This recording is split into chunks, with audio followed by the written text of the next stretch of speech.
Ladies and gentlemen, welcome back to the No Laying Up podcast. Solly here. Spent some time out in Dallas last week with the LPGA Tour Commissioner, Craig Kessler. Cody and I went out there. It's a home game for Cody, but met up at Trinity Forest and in-person interview, sit down, full hour here with the new commissioner of the LPGA Tour, talking about his agenda. We revisit what happened at Hilton, talking about schedules, marketing, and all the changes that are coming to the LPGA Tour. Greatly appreciate Craig's time. Greatly appreciate everyone tuning in as well. Do want to let you know before we get going, Titleist has officially brought back their loyalty rewarded promotion where you can buy 3 dozen Pro V1, Pro V1X, or Pro V1X Left Dash or AVX golf balls and get a 4th dozen for free. This is while supplies last. Playing a golf ball that fits your flight, spin, and field needs, and teeing up the same golf ball model every single round is one of the simplest ways to play better golf. The Titleist Pro V1 family offers 3 distinct performance profiles to fit the widest range of golfer needs. Pro V1 is the greatest combination of speed, spin, and feel in the game. Gives you a mid-trajectory flight, low long game spin, and maximum short game spin and soft feel. Pro V1X is going to fly out of a little higher window and spins more on full swings with a firmer feel throughout the bag. Then there's the brand new Pro V1X Left Dash. It flies high like the Pro V1X, but with dramatically lower full swing spin and even firmer feel. It is the fastest ball in the lineup as well. And you can also check out the new AVX, which delivers low spin in the long game, excellent greenside control, and a very soft feel. It also flies in a slightly lower window than the Pro V1. Head to Titleist.com to find out which model is right for you and take advantage of this limited time offer. Without any further delay, here's our conversation with Craig Kessler. All right, here's what I want to know first. Like the literal actual day one of the job. What do you do? Like, is there like is there a blueprint on your desk of like, here's how to be the LPGA Tour commissioner? Like what does day one on the job actually look like? It was a great day. Got on an airplane, flew to Orlando, Florida, drove to Daytona Beach, and walked into what was just an unbelievable atmosphere. Place was decorated. The staff were there. I think we had a food truck for lunch. And honestly, day one was entirely dedicated to the team. Just walking the halls and getting to know the staff. Do you feel like you knew what to do? Like, I'm honestly, we'll get into the actual LPGA Tour stuff, but I'm just so curious about this job in general. Did you feel like you knew what to do on day one, or like, was there a big learning curve? You know, I'm sure there is a learning curve, of course, but take us to like where, you know, when your plan gets like actually puts into place. There is no paint by number approach here. No formulaic playbook that was laid out. And frankly, I'm still on that learning curve. I had ideas and thoughts. I'll give you a few examples. Again, getting to know the staff, reaching out to our partners, being super visible with our players, walking the driving range as often as possible in those first few weeks and months. But candidly, the plan came together as we were flying the airplane. How did, you know, in what direction does this go more where, you know, you interview for the job, yet there's also a recruiting of you for the job in terms of, were you able to dictate, you know, hey, if I'm going to take the job, here's how I want to do it. Here's how we're going to do it. Like, I need to have the runway to do this, or, you know, were you hired to execute a certain plan? Does that question make sense? Like, where does it, you know, where does the ball get passed there? Yeah, it makes perfect sense. Look, I think the best interview processes are like dating more than anything else, where each side kind of has to feel the other side out, and hopefully both sides fall in love by the end. There was never a point where the interview committee said, this is what you're being hired to do. And there was never a point where I said, this is exactly what I'm going to do. I think what we did is we asked a ton of questions of each other, talked about past experiences, ideas, hopes, dreams. And by the end, it felt like each side had confidence in the other. And here we are 9 months later. What now, 9 months in, kind of where, how would you say the plan is going? If you were to picture where you'd like to be 9 months from your start date, how would you say you're doing in what you've wanted to execute and what you've been able to put into action? Yeah, I think it's a tale of two cities. On the one hand, I'm incredibly proud. I mean, I think our team collectively, and when I say team, it's our staff, it's the players and what they've done, it's our partners and how they've leaned in. I think we're ahead of where I expected we would be 9 months in. This coming season, every round live on the broadcast in the U.S. for the first time in 75 years. And the quality of what fans will see will be amazing. And those are fast changes. Some things happen quickly. It was impressive. Totally. And it took a village to make it happen. You look at some of the people we've recruited to our team, who I'm sure we'll talk about. Chad Coleman as CMO and Casey Daniel as Chief Administrative Officer, Monica Fee leading sales. So we're ahead in one sense. On the flip side, I have this expression that comes to mind from time to time, which is the paranoid inherit the earth. I wake up almost every night at 2 o'clock in the morning, staring at the ceiling, wondering like what's next and how do we go faster? Hmm. What is next then? Well, for now, it's execution. It's all the things that we've talked about over the last few weeks and months related to the broadcast, storytelling, creating global superstars. We've got work to do to actually bring those things to life. So we're laser focused there over the next couple of weeks and months. And then I think what fans should expect after that is some serious work on optimizing our schedule. We talk about routing courses and purses, and while we're great in some areas, we've got work left to do in others.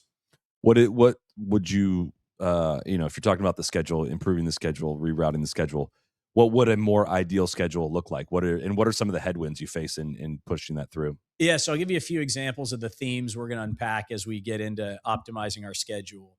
One is setting it up logically so that we build drama throughout the season. I find it tough at times that we send our players to Asia twice, just before the Tour Championship and before the Annika. They're in Asia, they come back, and 2 weeks later, the season's over. That doesn't exactly build to a precipice, and frankly, fans want more drama. The second thing our fans have told us loud and clear is they want to see us play some of the best courses in the world, whether it's courses that the men can't play because they're too short for the men, or some of the courses that the men do play that we should also go to. That's another theme that we're going to be focused on. And frankly, I don't see a huge set of bottlenecks other than in some places we're locked into some long-term contracts, but everything's worth the conversation. Yeah, I think that's music to my ears there, Craig. I think yearly, kind of the joke on social media is once the LPGA Tour announces their schedule, everybody likes to put the quick social, Google Earth flyover thing That's right. of just how Yep. much these women are traveling. And when you set out about that process of identifying, two Asian swings, things like that, what other things that you identified along the way that you're like, this historically is why I understand why they did it this way, but this no longer makes sense? Yeah, I have an unbelievable amount of respect for the leaders that came before me. I realized at the time, a handful of years ago, we had 15, 17, 18 tournaments. Today, we have 32 tournaments playing for $134 million in prize money. Today, the schedule in some respects is a function of the LPGA taking what it was able to get at the time. I feel incredibly lucky to be leading this organization at a time with crazy momentum, and the number of reach outs we've had from courses and sponsors who've raised their hands to help maybe at an all-time high. And so we're going to take advantage of that. And to your question, Cody, about, like what are the factors we consider? Building drama, routing is certainly one of them. Can we play an elevated course that fans are going to tune in to see? We spend a lot of time thinking about media rights and our media partners. We just signed 2 deals in Asia, one in Korea, one in Japan. The deal in Japan is the biggest streaming deal in the history of the LPGA Tour. Like, we want to go to Japan. Yeah. We want to play in front of those fans locally. Yeah, that's a great thing, specifically highlighting, Korea. And this isn't a you problem at all, but you kind of inherited a broadcast, a media rights issue in Korea that kind of had trickle down effects to a stateside tournament that was honoring Sae Pak and everything like that.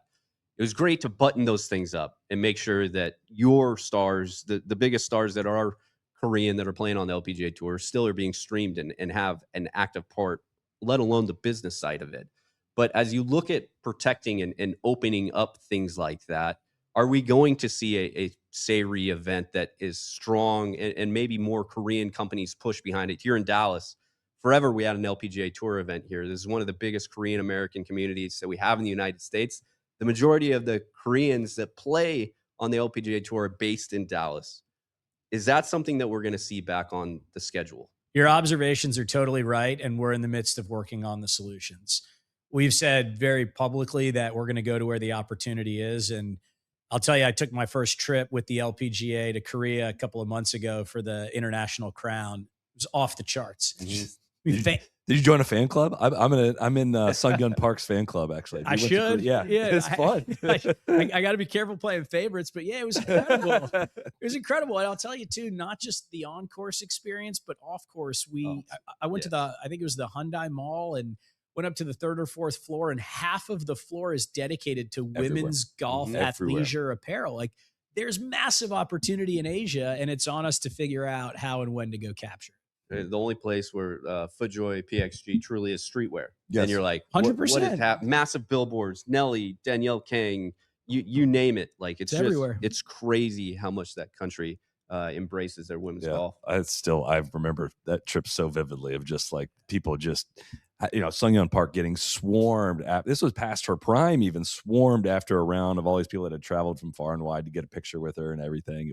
I think that, we're dancing around. You started the first speeches that you kind of made. You came out, you said, hey, I have 4 pillars, things that I'm going to continuously look at. Every decision that comes to me, I'm going to rack against. And part of that was not just growing and building your fan base, but like truly creating fans that have favorites, that are extremely outwardly supportive of that. I think that is a small example of what you're looking for everywhere, if I'm not mistaken. You nailed it. So the 4 pillars you're referencing: trust, fans, visibility, and financials. To talk about those middle 2 pillars, fans and visibility, there is a difference between somebody watching a sport and somebody like feeling it in their bones, right? I remember when Rory won the Masters last year, everyone in our home was in tears, right? I mean, we felt it in our bones. And part of the reason was we've seen videos of Rory as a little kid hitting golf balls into his parents' washing machine, dryer, whatever it was. And we know the story about the sacrifices parents made working multiple jobs to get Rory to the apex of the game, right? When I was in Thailand last week and I watched Gino win in front of her home crowd, there's 8,000 fans around the green, and she stays 45 minutes after signing autographs, and her mom's in tears, and you could feel it in your bones. We have a duty to our athletes and frankly to our fans to create those moments where people feel it. I hear a lot of, we say this out loud. A lot of people say this out loud. Like, we tell stories. We need to develop the storytelling. What does that actually look like in your mind? Because there's challenges in telling stories in the middle of a golf broadcast when you have commercial breaks and you're trying to show as many golf shots as possible. And I feel like it's something I hear in golf, both on the men's and women's side, all the time. And I feel like everybody says that we got to, all right, well, now I'm in charge. We're going to tell stories. And I don't feel like we ever see the actual change in what that actually looks like. In your mind, what does that mean when you talk about wanting to tell players stories? Well, let's start by acknowledging it takes a world-class team to do it. Enter Chad Coleman, former CMO of Dude Perfect, and I was at Callaway before that. We've got guys like JD Sturb on our team who lead communications. We've got world-class talent that's going to help us do it. The second thing I'd say is that storytelling historically for the LPGA has felt to me like it was purely inside the ropes. And that's great. It's a great start, and we're going to do more there. Having TrackMan at all of our events this year with 4 times the number of shots traced will give us access to data that allow us to tell some super interesting stories. The real storytelling that I'm excited about, though, is going to happen outside the ropes. I mean, think about what happens in culture now. People know what NFL players wear on their way into and out of the stadium. They know where Taylor Swift and Travis Kelce are going on vacation. We've done none of that, or at least very little of that at the LPGA. But you look at what some of our athletes have done recently, Nelly going to the Met Gala or Sports Illustrated swimsuit edition, or Charlie Hull going to a state dinner in the UK. You look at our players at the Rolex Awards this year, dressed to the nines. Like, there are some interesting things happening that are more culture oriented outside the ropes. And those are the stories we know our fans care about. Talk to me a little bit about one of the biggest changes you made almost immediately into your tenure was moving the location of the first major championship on the LPGA Tour calendar, moving the Chevron Championship from Carlton Woods, where we've seen it the last couple of years, to Memorial Park in Houston. What's the motivation behind that, and what are you expecting to gain? What will LPGA Tour gain from that? Yeah, I'll tell you a quick story, and then I'll bring it back to your question. I mentioned I was in Thailand a week or two ago. We're on 18. Andrea Lee, who's an incredible tour player, went to Stanford, but doesn't often show a ton of emotion, makes a birdie on 18 and throws this fist bump like she's Tiger Woods, who just won, the U.S. Open. And I asked Andrea, like, that was so cool. Where did that come from? And she said, it's a lot easier to show emotion when you've got 8,000 fans around the 18th green. And she's right. It's hard to show that level of excitement when the crowds aren't there. One of the reasons I should say for moving the Chevron to the Memorial is to bring it closer to the heart of the action in downtown Houston. And we're excited to bring women's golf, major golf, to the heart of a major city. And that's, again, nothing against the Club of Carlton Woods, the Woodlands, and everything. It's just the distance that it takes to go out there truly is separated from the heartbeat of it. We have been ever since that decision meant I've been to every single Chevron that has been in Texas so far. You hit the nail on the head. Was that a decision that was already in motion upon your arrival, or is that something that you picked up and said, "Hey, I see a potential here to make something better. Let's run downhill with it"? Yeah, the good news is that we take an extremely collaborative approach to everything that we do. So by no means will the LPGA by itself take credit for this. We work very closely with our partners at Chevron. Mike Wirth, the CEO of Chevron, what a total visionary, not just for what he's doing with the tournament, but the co-mission, which is an event that happens around the Chevron to inspire future generations of leaders. Thanks to the great partnership, we did it together. One thing I want to chat with you about in great detail, if you'll allow me, is something, and someone in your position, I think it's an interesting conversation because we comment a lot on women's golf, comment a lot on men's golf, comment a ton on course setups. You've mentioned already kind of getting to top level venues. What do you see as the value of that in terms of, I've personally seen some LPGA Tour majors rotate to venue. They made it a point where it seems like we want to go to venues where the men's game has also had majors. Maybe sometimes at the expense of finding a venue that fits the scale of the women's game the best, right? I could name names if you wanted me to, but of saying like, all right, that's a big name course, we got to go there because the men went there. Yet the women's game is played at a different scale. How do you view the way, balancing kind of what we're talking about, name brand venues that are recognizable to people, yet also the course setup and the product as it relates to that, both on major championship level and kind of more normal tournaments, because I'm going to have some follow-ups to that, of what that actually means for the product that you are in charge of trying to sell as well, and how that fits into all of your equation. Let's talk about them separately. Sure. Course selection and course setup. Spend 10 minutes in player dining with me next week at the Fortinet Founders Cup, and you'll hear players talking about just how excited they are to go play at Riv this year for the U.S. Women's Open, or at Hazeltine for the KPMG Women's PGA. Like, they get fired up. What we also know from all the research we've done on viewership is that fans tune in not just to see players, but to see courses. So it for sure makes a difference, and it's why we're going to spend a lot of time in the coming years on course selection.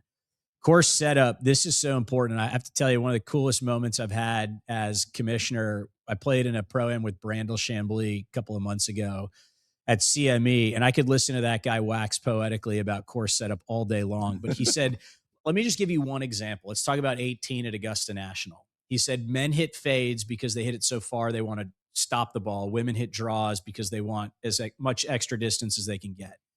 18 at Augusta, you've got a bunker on the left. The distance from the bunker to the green for a man is reachable with a 9-iron. For a woman, they need a 7-iron, but because of the height of the lip, women often hit the edge of the lip, and it propagates this stereotype that women aren't killer golfers in the same way the men are.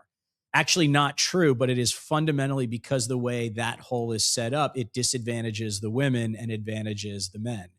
So as we think about the future of course setup for us, these are the types of factors we have to look at and take very seriously in order to show our athletes off in the best possible light.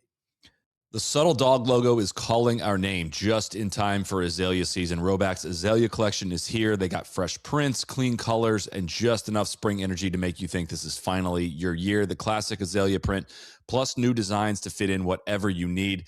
You know how much we love Rhoback layering. They just introduced the new Highlands hoodie. It's got no drawstrings. It's got great stretch, really smooth feel, and it's lightweight but warm for those early tee times. It's a great golf hoodie. I'm absolutely here for it. It's going to be a perfect spring item. I'm always looking for like a light. I always want to throw on a light hoodie. Don't want to be too hot in the spring. This is the perfect hoodie for exactly that. They also dropped a new lightweight vest. I'm holding it up right here. This is the new Brookline vest. It's really nice. It's got great stretch, 2 pockets. It's very thin. It's made for, those first 5 holes, and you can roll it up and throw it in your bag. It fits in very, very well. It's an extremely, extremely light item, and it's perfect weight for spring golf. If you're building the 2026 rotation, Rhoback's got you covered. Go to Rhoback.com, RHOBACK.com. Use code NLU for 20% off your first order through the end of the week. Let's get back to Craig Kessler.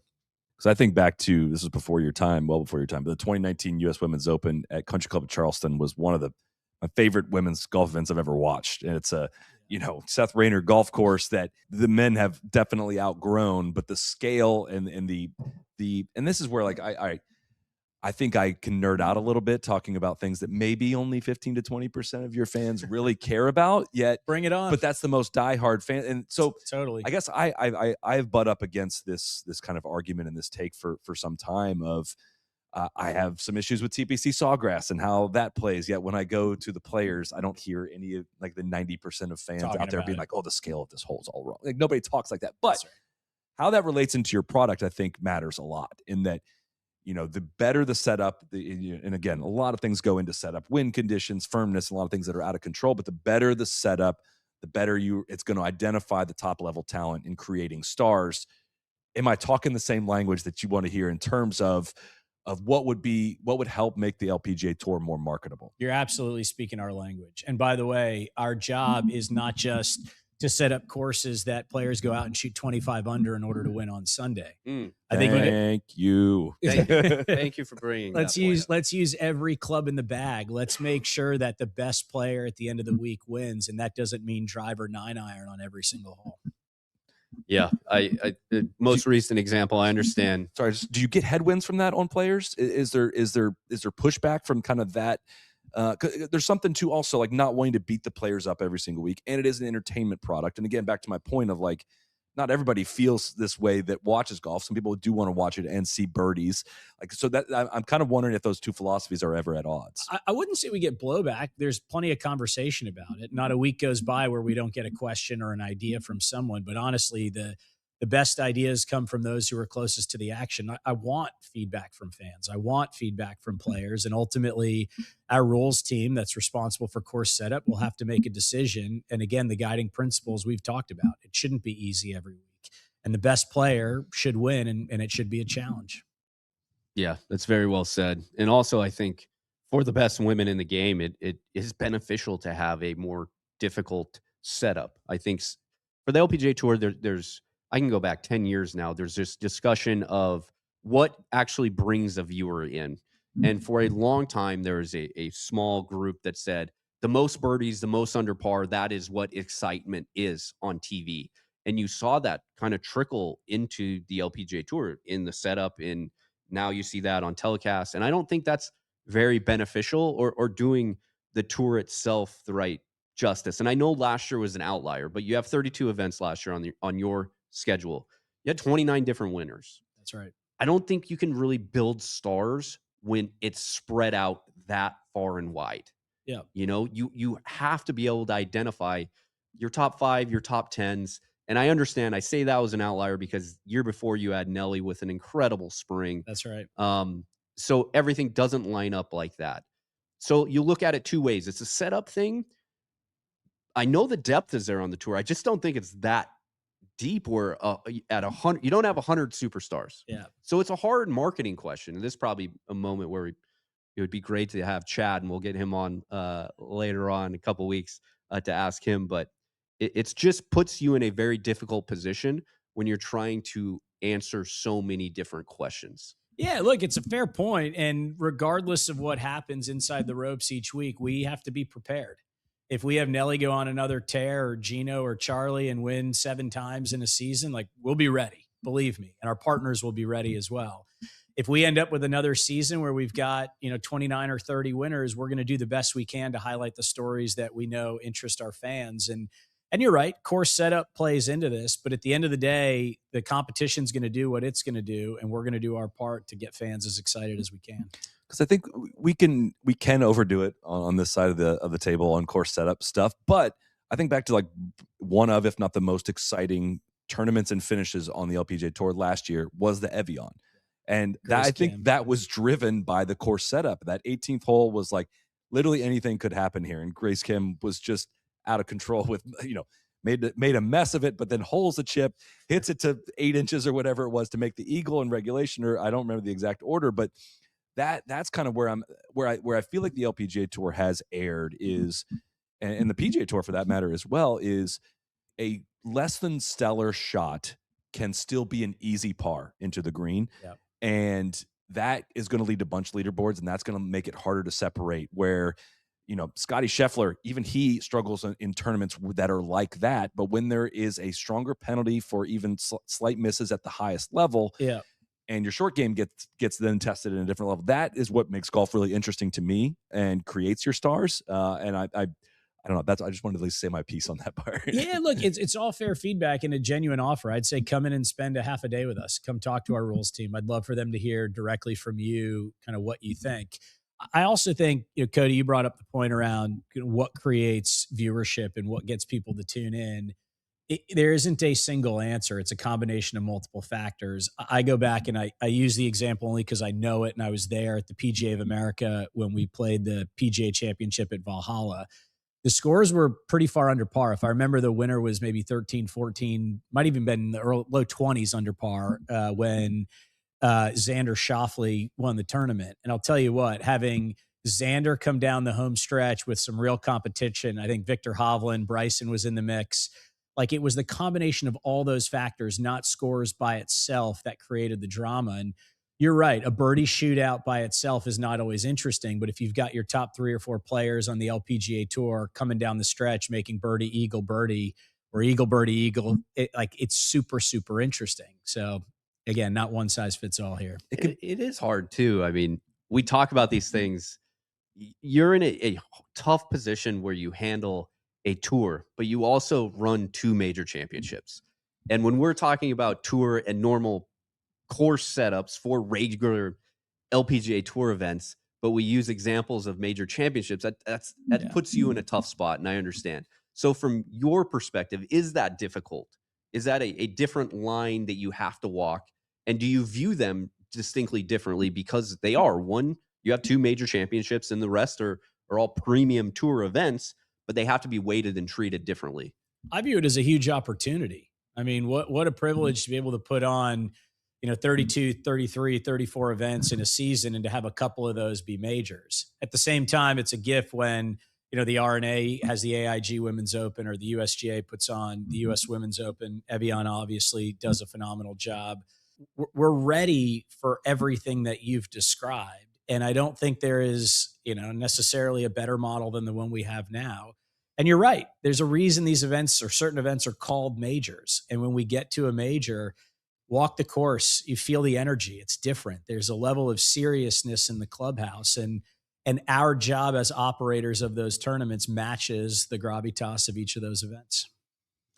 How can the if I was to challenge you with some opportunities for the LPGA Tour to break the mold of how the product is presented on television, and let's dream for a while and let's pretend there's not media contracts in this, but deal. If you could say, like, I would love to be, maybe in 3 years, and I know these things, turning over an engine or whatever the phrase is, you might know that one, but it's not easy to do overnight. But if you could say, like, hey, 3 years from now, or maybe 5 years from now, and you're in a new media deal, what LPGA Tour golf would look like on television, and how it would look different than it does now, what does that dream look like? Well, we're dreaming big, right? So I don't want to give off the false hope or impression that anything we're talking about here is going to happen overnight. But if we could wave our magic wands, a few things would happen. Every shot on every hole. As a fan, you could tune in, and whether you're in Japan, Korea, Thailand, Malaysia, Singapore, anywhere in the United States or Europe, you can watch your favorite players. Another thing that we were talking about earlier today before we got going is how cool would it be to have every player and caddy mic'd up and be able to hear not just what happens right before a shot or right after a shot, but in the walk up to a difficult situation. Like, hey, what are we going to do? To hear the interaction between Nelly and Jason, as an example, like, that is pure entertainment, especially for, folks that are listening to this podcast, some of the most diehard golfers in the world. You've been in similar situations before, but to get inside the mind of an LPGA Tour player, to hear what she's thinking about, I think that would be incredible. Do you have a membership that's supportive of that, per se? I think we've got an unbelievably supportive membership. I think the membership wants to understand the why behind all of our asks. We did it. The Tournament of Champions this year, put on by Hilton Grand Vacations. We had Lottie Wode, Lydia Ko, and Nelly Korda do a walk and talk within the first 30 minutes of the broadcast. In one or two of those players' cases, I don't think they'd ever done that before. And they're doing it to start this season. So, yeah, I think we've got a really supportive membership. And I know there's challenges with that of, being mic'd up for 4.5 hours and, not knowing if your worst moment's going to get captured on there.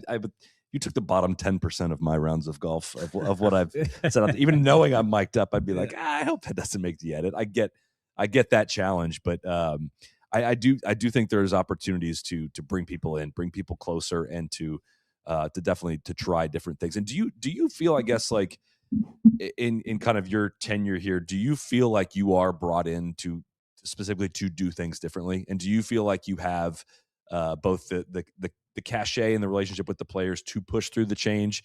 And maybe, what are maybe some examples of some headwinds you faced so far in your tenure? This was never explicitly said to me, but it's how I feel. I feel like the LPGA has the raw ingredients and more potential than maybe any other sports league in the world. Why is that? Our players, like, get to know them, listen to the stories of the sacrifice they've made, their parents have made, the grind to get here. Look at some of the things they're doing in their personal lives. They're entertaining human beings, but the world hasn't yet been given exposure to all these things. So to answer your question, like, was I brought here to drive change? I was brought here to maximize the potential of this place. It's to find a way to tell stories and get people to fall in love, and listening to Megan Kang as she walks down the fairways and she's telling jokes. And when someone asks her, how far do you hit the ball? And she responds with, well, proportional to my height, I hit the crap out of the ball. It's like, yeah, like, that world wants to hear stuff like this. So whether that's change or that's capitalizing on opportunity, yes and yes. In terms of the headwinds, look, we put a man on the moon like 60 years ago. I use this all the time. Like, anything's possible, right? When I started in this job, there were a handful of people who said, Craig, it'll never work. Don't take the job. You're never going to be live on TV. The quality of the LPGA broadcast is not great, especially compared to their peers on the men's side. And, here we are 7 or 8 or 9 months later, and we've solved for many of those things, not all of them. So I realize we have our work cut out for us, and there's, endless headwinds, but I also, like, at my core, believe anything is possible. Do you talk to us a little bit? I mean, we've touched on it here a couple of times, but, like, how were you able to change the broadcast elements that you were able to change so quickly, right? I mean, if you come in, you hit a couple home runs in your first couple at bats, if I may say, moving the chevron, I thought was a great move. And because we sit on this side of the table, we throw out ideas every single week, and it's really easy on this side to throw out a bunch of ideas. Yeah. But we're always told how you're wrong, you don't understand how things work, and these things are hard. And you come into the job and you're like, no, we're going to be live on TV for every event this year. How are you able to get that done so quickly? Yeah, I'll tell you what, a crazy amount of teamwork and a dose of maybe inspiration. I started my career in golf at Topgolf 10 years ago. And when I was there, I started to get to know the guys at the Golf Channel. So I'd known Mark Lazarus and Tom Knapp for a while. Matt Hong, president of sports at Versant, obviously knew, but those pre-existing relationships mattered a lot. And Tom and I went away for a day or two and talked about dreaming big and what's possible. And sure enough, a handful of months later, here we are with Golf Channel announcing every round live, either on Golf Channel or CNBC. The dose of inspiration, I went to the FM championship in Boston, incredible event, got to know Malcolm Roberts, the CEO. And as all good stories begin, we went on a long, meandering walk together. I'd say halfway through the hour-long walk, I realized, man, this is a guy who dreams big and takes a shot. And for anybody, who knows about FM, and I won't give you all the details, but it's a 100-plus-year-old insurance company that fundamentally transformed how commercial insurance is provided. I realized Malcolm and his company wanted to transform the LPGA and the way we show up. And with a little bit of inspiration, I think we convinced Malcolm and his team that the LPGA is worth betting on. And here we are. It does seem like the LPGA, both before your time and during your short tenure as well, has incredible amount of support from sponsors that do trust the vision and see the vision in terms of, like, if we're looking for, like, dollars per eyeball, like, the women's game is doing excellent in terms of the money that's coming in the door, for the impression. If you were to look at it soullessly of impression based, it seems like the support around the women's tour has been quite strong for quite some time. It's off the charts. So we actually, this is pretty wild, 75-year-old organization. We honestly still feel like a startup in so many ways, but we'd never had a partner summit where we actually brought all of our partners together in one room to get to know each other, to do business with one another, give us their ideas. And we did it this week in Utah at Black Desert. And I wish all of your listeners could have been a fly on the wall in the room. I mean, Laura Rutledge from ESPN moderated. We had the CMO of the WNBA, Phil Cook, with us to keynote and talk about how the W had its breakthrough moment, how they got prepared for it. Jim Fitterling, the CEO of Dow, one of our biggest sponsors, was there. Like, you could feel the excitement for the LPGA in the room. And as I said at one point, I think we're the most undervalued stock that's out there today. Call it discounted growth, use whatever euphemism you want, but the sky is the limit for this organization. And thankfully, it's in part to the partners who are already with us that have created the incredible momentum we've got. I'm curious kind of what players you, and I may ask you to name names on this one specifically, seem to be like the most invested in kind of the vision of the LPGA Tour and wanting to do their part to support the greater whole. Like some examples of some players that, go out of their way to, because we've experienced that when I think that the first LPGA experience I ever had was back in like 2018. We played a Pro-Am with Jane Park and Tiffany Joe, and we just walked away of like, holy crap, that was so much fun. They were so raw, they were so funny, and it seemed like Mike Wan instilled in the players back in the day of like, when somebody's showing up for a Pro-Am, like, hey, you're on. Like, it's time to be on. These people are writing the checks that you're playing for. Leave a note in their do all of these things. And I'm just kind of curious, kind of some examples you've had of players that are like, oh, this is how you treat sponsors. This is how you do it. Yeah. So let me first actually acknowledge some of the legends of the game. I mean, some of the players like Julie Inkster, Judy Rankin, or the more modern version of legends, Angela Stanford, Brittany Lincecum, Cheyenne Woods. These are women who raise their hand every week to come out and do their part to help. All those athletes I mentioned were out at Pebble Beach for our 75th anniversary. They helped us raise over $4 million for the LPGA Foundation. And they were with us in Black Desert, many of them for the partner summit we just had. Of our current players, I would divide it into two camps. There's the big names that everybody's already familiar with. It's the top three. It's Nelly, Charlie, and Gino based on kind of how they're playing now. And they get it, and they're doing their part to help. There are also a whole bunch of other names behind the scenes that maybe don't get mentioned as often, but these are women who lean in and say, if you need me, I'm there. Megan Kang is an example. Yulimi Knows an example. Austin Kim, Angel Yin. These are women who will literally be the first to show up and the last to leave if they know there's an opportunity to help. Because it does seem like even, some of the Pro-Am parties we've been to, like, oh, the players show up for that. You couldn't have dragged a PGA Tour player in their wildest dreams to one of those on like a Wednesday night right before the tournament. But you look around like, Lexi's here tonight. There's Michelle back in the day. There's Michelle Wee. And like totally. The stars come out to support the sponsors. And I'll tell you another story too about the stars not just coming out in highly visible ways. I'll never forget a tough day as commissioner early in my tenure. The Walmart Championship. It was like historic torrential rains. You remember this? We had to call it after 2 of 3 rounds. It's a unique tournament with only 3 competition rounds. And Walmart was so upset, but they went above and beyond to do more than they had to do. And they paid a larger purse than they were obligated to pay because they wanted to show the players how appreciative they are of the players' efforts. I'm at my kid's baseball game on a Sunday and the phone rings and it's Lexi Thompson. And she's like, Craig, what can I do to go say thank you? And sure enough, I said, Lexi, senior leadership from Walmart. They're at the course right now. If you could just stop by, give them a hug and a high five to say thank you, it would go a long way. And Lexi says, I'm in the gym right now. Give me like 5 minutes. I'll go take a shower. I'll head over to the course and I'll be right there.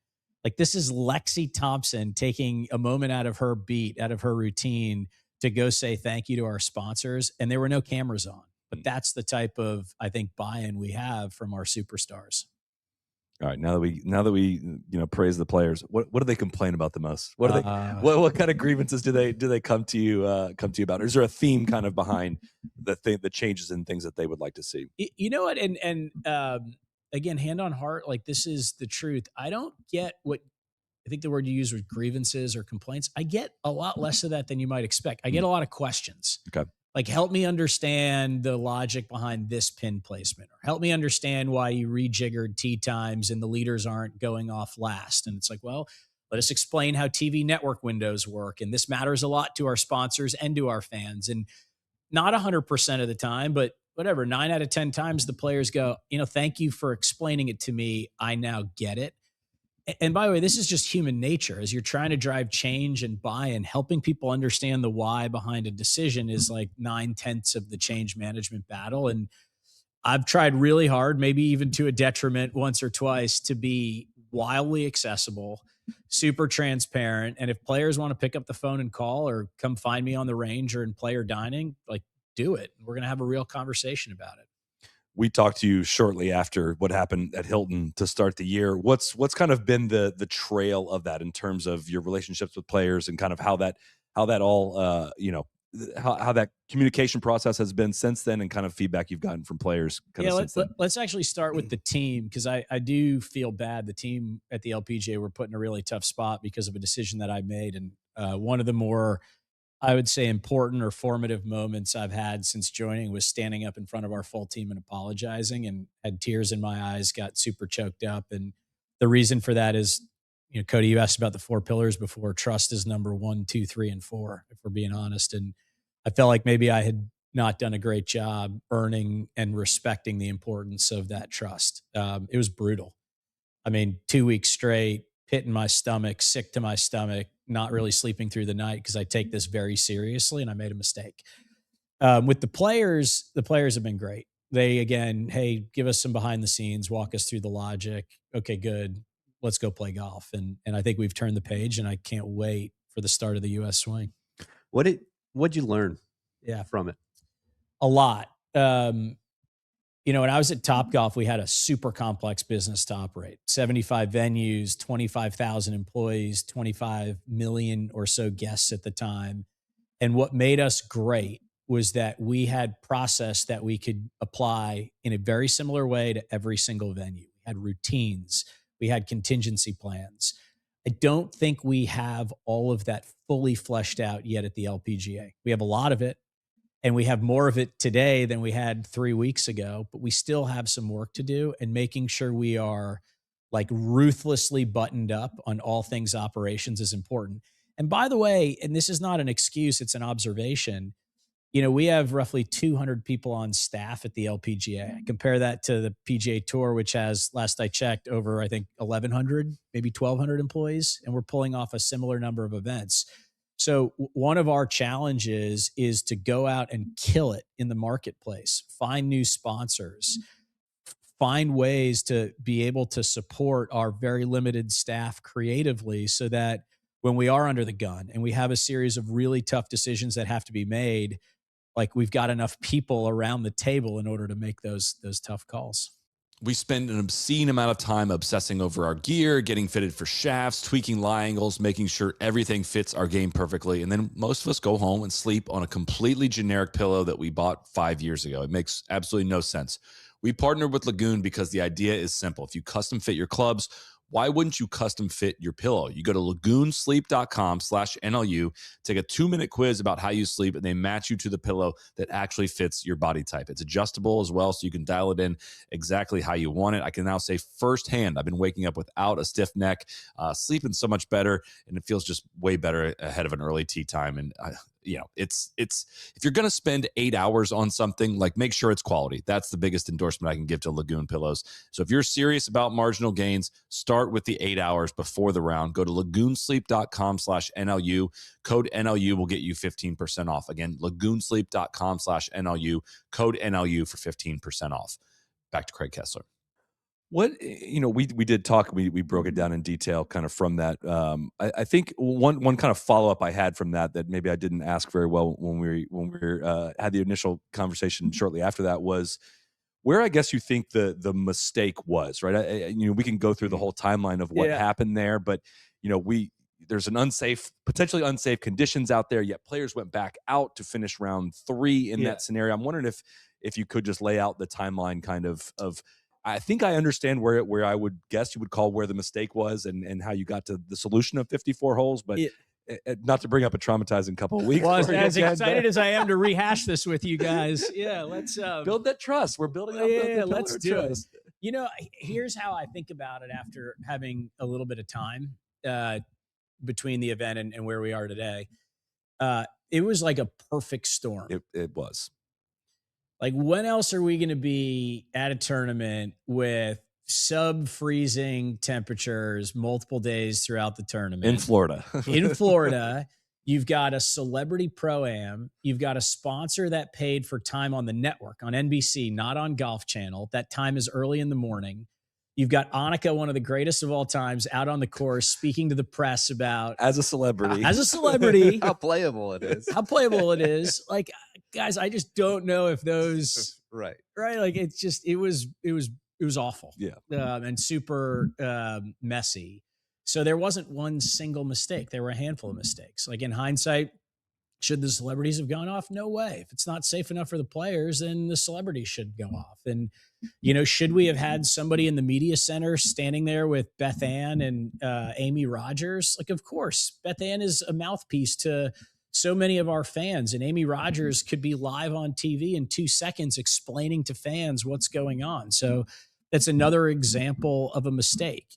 Earlier in the week when we saw the forecast, could we have figured out how to get more play in earlier in the week so we could have finished late on Sunday afternoon or perhaps finished early on Monday morning? Like, of course. And back to the point earlier around repeatable process like we built at Topgolf, it's the exact same thing here. And believe me, if you've seen some of the things we've done differently with our own internal comms since then, like, we're moving aggressively. Things have changed. Do I have it right in saying, again, on the specifics of it, it's all right, the conditions are unsafe. We have decided to make this a 54-hole tournament. Yep. Now we get into the afternoon. It's warmed up a little bit. The course is safe enough now that we can finish round 3. But at this point, you've already called it 54 holes. Are you kind of like, we maybe could have stretched this to Monday? We could have totally. Totally, because that's where I think it. But to your point of it being a perfect storm, but the confusion of, once you've already made that decision, because that's where I think you caught a little bit of heat, was sending players out in the afternoon, yet determining it was unsafe was where some of the confusion was. The heat is totally fair. Yeah. I appreciate you making a decision and standing on it. I know this is before your time, but I think the LPGA Tour has incredible bad luck when it comes to public spectacles. And I think when people think of Ryder Cups or Solheim Cups, the massive first thing is, oh my goodness, opening day. It's early in the morning. Crowds are there. The stands are swollen with USA chants and everything. We're right outside of DC a couple years back. Remember, we were there. And the stands were empty. And there was this, as media there that morning, this gut feeling of, oh man, this is not good. I feel horrible. I need to be honest, as I was doing Sky TV in the mornings that week. And I had to be as honest as I was. And there's people in your organization that I'm friends with. I understand what was going on. Yeah. There's a situation that just, a series of things that happened that should have never happened, and then a massive delay in communication. And I think coming out of that, there was never really a cleanup done. There was we're identifying that we made a mistake here. We will do better moving forward. Trust us. And the trust and continued communication never really came back around. Yeah. Whereas in this, for Hilton this year, there was a conscious decision not just to own it and to try to get ahead of the messaging, but you came on us. You went on a lot of other people and tried to continue to message your decision-making process. Yep. And take it a step further and say, no, we actually have identified things that have gone wrong. We're figuring out ways to implement them so they will not happen again in the future. And it set such a standard for hope of what the future of the LPGA is going to be operationally. And I kind of thank you for that. I appreciate you saying that. It means a lot. And again, it was a tough period. I hope never happens again. And aside from the last 5 minutes of this chat, don't want to relive ever again. It's one more thing here. Yeah. Okay. I like, this was the best conversation I've heard about it. Like, it's very human. That's the whole thing, is like, there's humans behind the people making these calls. Totally. And here's the God's honest truth. Again, for a small, lean organization that's a challenger brand, we don't have the luxury of already having all the eyeballs we want. Mm-hmm. We've got to go get them. We've got to earn them. I promise you, we are going to make mistakes. There will be another apology for something at some point in the future. And you know what? The best organizations in the world have an appetite to try some things and see if they work. And if they do, great, we're going to keep doing them. And if they don't, like we'll try something new. But I know for a fact we're going to make mistakes. And the only thing I'd ask is that people give us a little bit of grace and they understand that the mistakes are coming from a very good place. And your job is way harder. Like I was gonna say, we make mistakes all the time, but it's like, oh, I got the rules wrong on the pod last week. No big deal. I'll apologize for it and move on. I don't have. This is a little different. Yeah. The stakes are a little different at your level, definitely. So we definitely recognize that. But I'm curious. Have you talked to Molly Marcoussimon much about the role, or Mike Wan? I'm curious if you have relationships with prior commissioners as to, was there much of a transition period in any of that, and kind of have you gotten here's where the bodies are buried kind of conversation from either of them? Yeah, I've talked to a bunch of commissioners. Let me tell you, for those who don't know him, Charlie Meacham, I think he's like 91 years old and one of the sharpest human beings I've ever spoken to. And Charlie calls from time to time, usually with a dose of inspiration and a whole bunch of ideas. So Charlie, if you're listening, keep calling because he's an awesome man. I talked to Mike quite a bit. I've known Mike for just shy of a decade. Mike loves this place. In fact, not only does he love it, this place loves Mike. And I think we have an award still inside the LPGA called the Mike Wan Act Like a Founder Award because he did such an amazing job shepherding this place during his decade as commissioner. And I've also known Molly for the last 5 or 6 years. Molly and I worked together when I was at the PGA of America and she was commissioner. She reached out to say congratulations when I got the job. We've spoken once or twice, and I was really pumped to see Molly take on a leadership role running. I think it's like U.S. squash. It is, which good for Molly. And again, all the commissioners that I've spoken to have been great. What would you say is the hardest part of being a commissioner? This is the most intense thing I've ever done professionally. It's 7 days a week. It's early in the morning, late at night, sometimes again late at night when you wake up wondering what more can we do? How much faster can we go? The stakeholder environment is as gnarly as they come. 200 players, 1,000 legends, the media, our sponsors, our partners, our staff, our family. By the way, I'm a dad of 3 young boys. They're 6, 8, and 10. I'm crazy about them. I'm crazy about my wife, and finding a way to sort of keep it all together. I've never done anything this intense. And I think all of those things combined are the biggest challenge. Do you anticipate that evolving and changing it with more experience in terms of everybody needs work-life balance? And again, I'm a podcaster. My work-life balance is out of control at times. And golf is a 7-day-a-week job, to your point. And I'm saying in your shoes, it's a lot more intense and the stakes are a lot different to say, do you think there'll be a kind of a learning curve element to it, and once you kind of get into a flow, you'll be able to find the balance a little bit better? 100%. Sure. I'm already starting to feel it now. I mean, part of the solution is there's that phrase you use, work-life balance. We talk a bit about like work-life integration, and our kids have been on tour 4 times in the last 9 months. In addition, my wife, came with me to Korea, and she was at the summit this past week in Utah. So they're a part of the adventure, which helps a lot. We're hiring an incredible team. We talked earlier about Chad, Monica, Casey, in addition to the great leadership team we already have. And I'm also getting my sea legs under me. So I do expect that it will get better with time, but this will never be a Monday through Friday, 9 to 5 sort of thing. It's part of that balance. Was staying in Dallas a red line for you?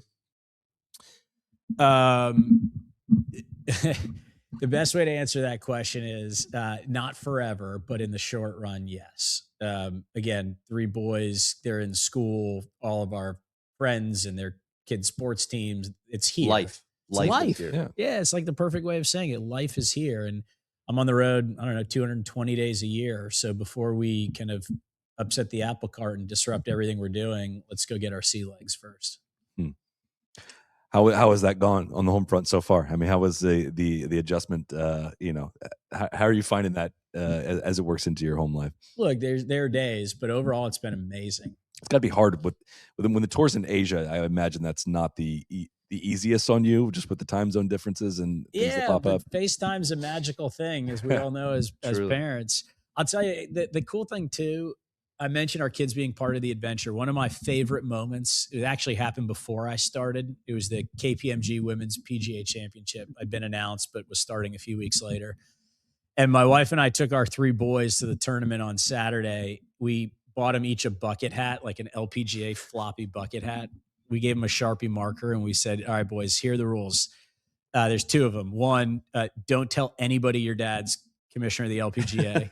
And 2, go have fun. We'll see you in an hour or 2. And they came back, I don't know, a couple hours later with 40 or 50 signatures on their bucket hats. They had signed gloves, signed balls. They had the time of their lives. And now on the weekends, they and their pals ask to turn on the LPGA on TV because they got their first taste and they fell in love. You asked earlier, why do I see so much potential? It's personal moments like those where I see what happens when fans get access to our athletes who are just accessible, cool, interesting, and people fall in love like my kids. And to know that when dad's on the road in wherever, Asia or Europe, kids understand what dad's doing and they feel a small part of it, I think helps a lot. There's something to like, most of my golf fandom can get traced back to being from Dublin, Ohio, where the Memorial Tournament is, and where I went. And like, I had my experience with the LPGA as a kid was not extensive, but there was an LPGA, the Wendy's, the 3-tour challenge, I think, whatever it was back in the day, was at Tartan Field. It was only a couple of years at Tartan Field, but it was like that touch point and entry point for people. I guess my overall point is you the tour moves around a lot, and there are certain, like, what are some of the the most core events in terms of like locations where you can see the LPGA Tour being for a really long time because they've been there a long time, and like we have a foundation, and the market makes the most. I think of Toledo, like you got the LPGA Tour has owned Toledo, Northwest Arkansas with Walmart. It's a fair question, and the answer is dependent on what you're trying to optimize for. So if you're trying to optimize for the fan experience, going to these smaller cities, Midland, Michigan would be another one for the Dow Championship. I mean, the entire community shows up. This is one of those towns where the main street is actually called Main Street. Like those let's just call them tier 2, tier 3 cities that don't often get the love from professional sports organizations. Those are home runs for the fan experience. Now, earlier we talked about playing some of the best courses, right? We talked about Riviera as an example. That's in the heart of Los Angeles, a major media market. Maybe tougher to actually cut through the noise and get fans to show up. But when you think about the broadcast potential and fans tuning in to watch, it doesn't get any better than Riv. So it again goes back to what are you trying to optimize for? And based on the answer may lead you down a different path. When you first started out, I imagine one of the first things you're doing is placing phone calls to essentially every sponsor and introducing relationships. What feedback did you get from them of kind of, hey, here's what's going good? Like, did you see themes of like, here's what's going good and here's where I'd like things to improve on a sponsor by sponsor basis? I'm sure that the answers are different, but what general themes did you get both in the positive and on the negative side from them? Can I tell you what my biggest fear was? Anytime you go through an interview process, as you mentioned earlier, it's a bit of a sell on both sides. And my biggest fear was, what are they not telling me? Like, am I going to show up on day one and, oh my God, this didn't come out during the process? What I got when I started was very encouraging. I would say 50 or so % of the sponsors that I spoke to, they were all in and super excited for the next chapter. There was maybe, 30 or 40% that had a couple of questions around the edges just to make sure like the tour is everything we say we're going to be. And when they had their questions answered, you could feel the enthusiasm through the Zoom screen, or if we were in person, I could feel it in the room. And then there was, 10, maybe 20% that had very serious questions about the LPGA's future and questioned whether this was an investment they wanted to continue making. That's a pretty reasonable ratio for somebody coming in. And, look, there are 1 or 2 folks that have said, it probably makes sense for us to spend our dollars elsewhere. And that's okay. Because to be clear, the partners we want around the table are the ones who are excited to be here. They're going to use their megaphone to pump up the tour. And we have to be okay with moving on from relationships that aren't, perfect. And I think one of the big things that you touted too is your willingness and openness to talk to anybody who wants to get into the business. You're the first commissioner who is the LET has had an LET event in the United States going on for a couple of years now. It's moved different locations, but part of the Aramco series, you're now co-sanctioning it this year for Las Vegas. Can you talk about that tournament in itself and kind of the relationship with the Ladies European Tour? Yeah, I'd love to. Let me break this into two parts. One is our responsibility to unite women's professional golf. And then two, let's talk about the Saudis and the LET. On uniting professional golf, we take this very seriously. The world saw what happened on the men's side, and it looks like the world's coming back together finally after a few years. But it was a mess. And if that happens to the women's game, I mean, you thought the Tournament of Champions week was a bad week. That would be on a whole nother level. Before you continue, Yeah. Have you heard plans of that happening? Of what? On the men's side? On the women's side. No. And this is the point I'm going to get to, which is like, let's get ahead of anything and try and unite the game as best we can. So I'll give you an example of something we did this week. For example, we announced that the winners of the 4 major global women's amateurs will get an exemption into the Portland Classic. So the USGA, the USAM, the RNAAM, Women's Am, the Augusta National Women's Amateur, and then the NCAA Women's Champion. All 4 of those players, for the first time ever, will get an exemption to play together in the Portland Classic. We're doing that for a bunch of reasons, but the primary reason is to try and unite everybody who touches the women's game in a meaningful way. The same thing holds true of the Ladies European Tour and Golf Saudi, who's been a big sponsor on the Ladies European Tour for the last 5 years. The LET matters for a bunch of reasons, but I'll give you the one that excites me the most. If I'm a little girl in Europe and I wake up one day, I think it is so important to have women who come from my country, maybe even my hometown, who I can aspire to be like. And that's what the Ladies European Tour does, is it inspires future generations of golfers to be just like those professional athletes. And that's why we've been in a joint venture with them for the last 4 or 5 years. Golf Saudi, no different. Golf Saudi has poured, if I did the math, probably north of $100 million into the Ladies European Tour over time. Mm-hmm. That's an amazing investment. And I know there are some who don't like that, but honestly, who are we to stand in the way of the Saudis funding the hopes and dreams of women professional golfers? And so part of the reason for doing a co-sanctioned event at Shadow Creek this year with the LET and with the Golf Saudi is it's another proof point of the LPGA trying to lead from the front and unite the women's game. No, it's very well said, and a great opportunity, great venue, great location for it, and time on the schedule. As I look at, you do have a financial investment in the Ladies European Tour. I always say and see more opportunities for potential for co-sanctioned events as you're looking at your global schedule. And I know we jump up and down all the time. Just there's some incredible national opens that are out there.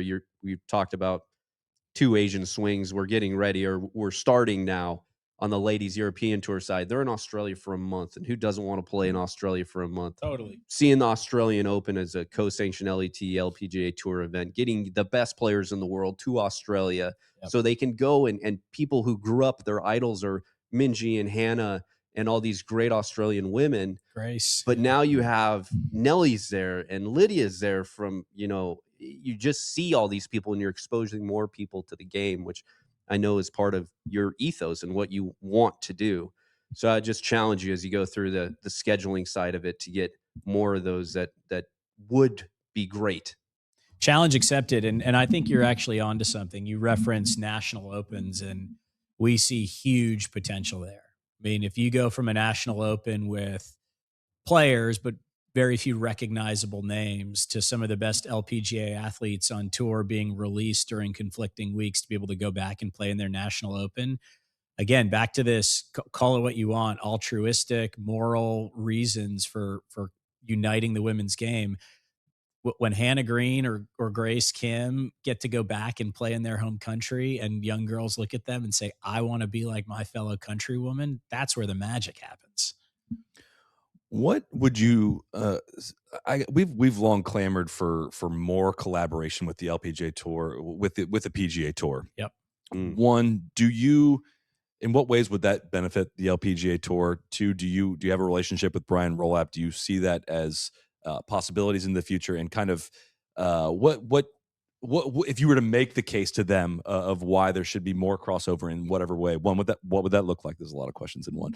What would that look like? Yeah. And why should they do it? Yeah, the answer is, and you can go kind of tour by tour, governing body by governing body. I and we have great relationships with people across all of those organizations, including Brian Rolapp. He and I have spent a decent amount of time together. We're getting together with the players. So yeah, we're absolutely connected, and it's not just at the top. If you look lower into the organization, our sales teams talk to one another, our marketing teams talk to one another. Today we do a little bit. We have the Grant Thornton Invitational, which you're familiar with, the week after the CME. It's a co-ed tournament. We both support it, and it's actually great. It's cool to see Lauren Coughlin win this year, by the way. Amen. She is Absolutely. an awesome, awesome human being. There's so much more we can do, whether it's finding a way to cross-pollinate sponsors, whether it's additional joint events, whether it's finding a way to frankly find economies of scale, and instead of everybody building their own setups and tearing them down, disparate weeks throughout the year, can we piggyback? The U.S. Women's Open, by the way, we're going to have back-to-back weeks at Pinehurst, and It was awesome in 14. It was great. It's going to be unbelievable. It was great. Yeah. So look, and this has been written about. You look across virtually all the golf organizations, not all, but most, PGA of America, the R&A, the PGA Tour, us. There's a lot of new leadership in golf right now, and it's going to take us a minute to build the level of trust that's necessary in order to pull off some really big ideas with one another, but know that the intent is there. How much does it help when you have an organization like the Olympics, thinking of LA 28? Yep. You have a mixed competition to it now. Yeah. That is taking something that was kind of an idea of a mixed co-ed event, LPGA Tour, PGA Tour, and now throwing it onto the biggest stage globally that you possibly can. It helps there will enormously. be medals allocated to that. Totally. It's such a good question. It helps enormously for a bunch of reasons. And I'll tell you the one that gets me most excited. Most recent Summer Olympics, Team USA is playing, and who's on the sidelines? You've got LeBron there cheering him on. Yeah. And by the way, it wasn't just LeBron might watch more LPGA Tour golf. He's all over X on it. Yeah. It's crazy. As Nelly is on TV, yeah, it seems like he is tweeting he's watching or posting stories about it. Yeah, it was amazing to see what's happened there, and I hope the two of them get together at some point and get him out for some sort of Pro-Am, collab. I think. It'd be amazing. But yeah, when he's there, it didn't just elevate Team USA; it elevated LeBron. Mm-hmm. Like, how cool was that? We tried to actually, it's not Olympics, but you mentioned the Ryder Cup earlier. We tried to do it this year. So on the first tee of the Ryder Cup, we had Angela Stanford and Anna Nordquist there in their, continent's colors cheering on the men's team. And hand on heart, I really hope when the the Solheim Cup comes along in the Netherlands this fall, that the Ryder Cup captains are there doing the same for our athletes. Is it frustrating at times that when using the Ryder Cup as an example, probably the lack of media attention that something like that you guys probably worked really hard to get in place and get people signed up for and to do, and then all of a sudden you do it and you execute it, and you're thinking that like, oh, this might get some headlines and stuff outside of normal LPGA reach, that it doesn't. Do you think the LPGA? I don't want to say the LPGA Tour is owed anything, but what do you think the next steps need to be done to make it so it is reaching a larger audience? We're going to be like water on a rock. It takes a long time to grind it down and eventually get it to where you need it to be. Would it have been nice to have the world blow up because we had two amazing Solheim Cup captains on the first tee? Of course. Did I expect it would happen? Not really. But 4 years from now, 6 years from now, 8 years from now, and we're going to just keep working our butts off to get there. That was a leading question on my part, just to see how far his outlook was. So very well done. Solheim Cup. I'm so excited for the Netherlands. It's going to be a lot of fun. But Craig, we really appreciate you spending an hour with us. I know you got a busy day as well, but great to meet up in person. Great to hear some success stories already from your tenure. And we look forward to seeing how it all plays out. Listen, I'm so appreciative of you guys having me on. You are massive LPGA fans, and what you do to help tell our story, it means a lot. Keep it up. Whatever we can do to help, whether it's providing access, interesting opportunities. We talk about ideas. If you've got them, we want them, and just know that we come at this with a wildly open mind, and we're excited to do even more with you. We got that on tape. We can play that I back know. anytime we have a Yeah. request. So Click. Thank you again. thank you. Thanks, guys.